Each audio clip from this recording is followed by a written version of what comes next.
पहिल्या युद्धानंतरचा शांत काळ। या तहानंतर 20 वर्षात इंग्रज व मराठा यांच्या समस्या निर्माण झाली नाही। 1799 मध्ये सरदेशमुखी व चौथाई प्रश्नावरून पेशव्यांचे निजामांशी युद्ध झाले। खर्डा येथील युद्धात निजामांचा पराभव झाला। निजामाने 1768 मध्ये या तहाची आठवण देऊन इंग्रजांकडे मदत मागितली, पण इंग्रजांनी मराठ्यांविरुद्ध मदत दिली नाही। 25 ऑक्टोबर 1795 रोजी नाना फडणवीसाच्या त्रासाने सवाई माधवरावांनी आत्महत्या केली। 1795 मध्ये सवाई माधवरावांच्या मृत्यूनंतर नानाने सवाईच्या माधवरावाच्या पत्नीला दत्तक घ्यावयास लावून त्यांच्या नावाने गादी चालवावी अशी योजना केली। दुसऱ्या बाजीरावाने पेशवेपद मिळवण्यासाठी दौलतराव शिंदेंचे सहाय्य घेतले।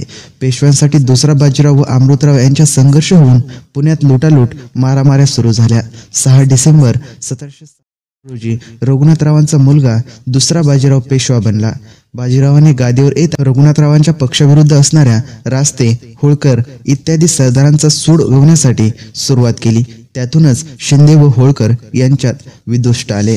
यावेळी पेशव्यांची बाजू घेणारा इंदूरचा तुकोजी होळकर वारला व त्यानंतर त्यांचा वारसाचा प्रश्न उद्भवला। नाना व पेशवे यांनी एकमेकांच्या विरुद्ध बाजू घेतल्या। बारभाईच्या कारभारात नाना फडणवीस यांच्यावर आरोप झाले। त्याच तणावात 13 मार्च 1800 रोजी नाना फडणवीसांचे निधन झाले व पेशव्यांच्या राजकारणात ताळतंत्र राहिला नाही। याच वेळी लॉर्ड वेलेस्ली गव्हर्नर जनरल म्हणून आला। त्याने दुसऱ्या बाजीरावांशी मैत्री संपादन केली। वेलेस्लीने बाजीरावाला तैनाती फौज पद्धत स्वीकारण्याचा आग्रह केला, पण बाजीरावाने त्यास नकार दिला। याच वेळी यशवंतराव होळकर व दौलतराव शिंदे एकमेकांच्या प्रदेशात धुमाकूळ घालत होते। विठोजी होळकरने पेशव्यांच्या प्रदेशात गडबड सुरू केली। त्याला आवर घालण्यासाठी शिंदे पेशवाईच्या मदतीला धावला। 16 एप्रिल 1101 रोजी त्यांनी मिळून होळकर बरोबरील माळवा युद्धात विठोजी होळकरांच्या हत्तीच्या पायी देऊन वध केला। त्यामुळे त्यांचा भाऊ यशवंतराव होळकर यांनी संतप्त होऊन 1802 साली पुण्यावर चाल केली। पेशवे व शिंदेंना होळकरांनी 25 ऑक्टोबर 1802 रोजी पुण्याच्या जवळ पराभूत केले। पराभवानंतर होळकरांनी पुण्याचा ताबा घेतला। यशवंतरावाच्या भीतीने बाजीराव वसईला पळून गेला। 31 डिसेंबर 1802 रोजी इंग्रज व त्यांच्यात वसईचा तह झाला। बाजीरावाने इंग्रजाच्या तैनीत फौजेचे रक्षण स्वीकारावे व तहानुसार दोन्ही पक्षांनी आपापला प्रदेश सांभाळावा। वसईच्या तहामुळे पेशव्यांनी आपली जवळजवळ सर्व सत्ता इंग्रजांकडे सुपूर्द केली। मराठ्यांची सत्ता याच वेळी संपुष्टात आली असे मानले जाते।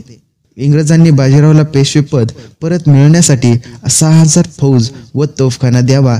फौजेच्या खर्चापोटी बाजीरावांनी वार्षिक 26 लाख रुपये इतके उत्पन्न मिळेल असा प्रदेश इंग्रजांना द्यावा। पेशव्यांनी इंग्रजांच्या परवानगीशिवाय कोणतीही परकीय व्यक्तीस आपल्या सेवेत घेऊ नये, तसेच पेशव्यांनी सुरतमधील हक्क कंपनीस द्यावे असे ठरले होते। यासोबत पेशव्यांच्या असलेल्या वादात लवाद म्हणून इंग्रजांना पेशव्यांनी मान्यता दिली। मित्रांनो, या व्हिडिओमध्ये आज आपण पाहिलं पहिल्या युद्धानंतरचा शांत काळ।